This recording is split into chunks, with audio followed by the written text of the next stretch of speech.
We expected tough and direct talks with the PRC on a wide range of issues, and that's exactly what happened. It was a substantive meeting. It was a two-day meeting. They covered a range of issues from our concerns about human rights abuses to aggression in Hong Kong, Taiwan, our concerns there, our concerns about economic and intellectual property.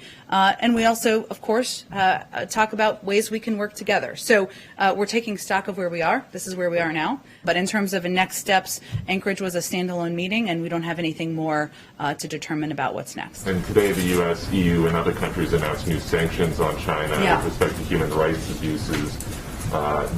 Did anything that happened in Anchorage affect that? In other words, would the U.S.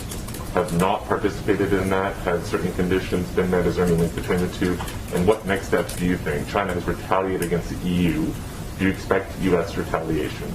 And is there any more sanctions that you would do if they don't act to change course with respect to the treatment of these minority groups?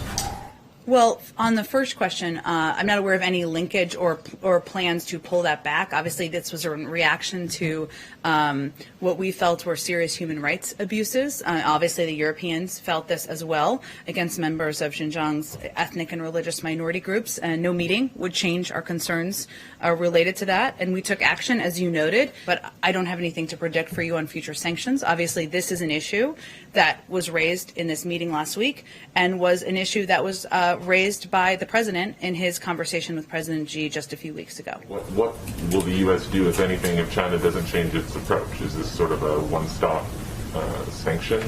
I'm not going to rule in or rule out any actions when we're at not even day 60. What day are we at? 62? I'm not even sure. We are certain that the Chinese are noting that we are working much more closely with our allies and partners than had happened over the last 4 years, that we are focused on taking steps to invest in and improve our economic competition here at home. Those are all steps we're certain they're taking note of.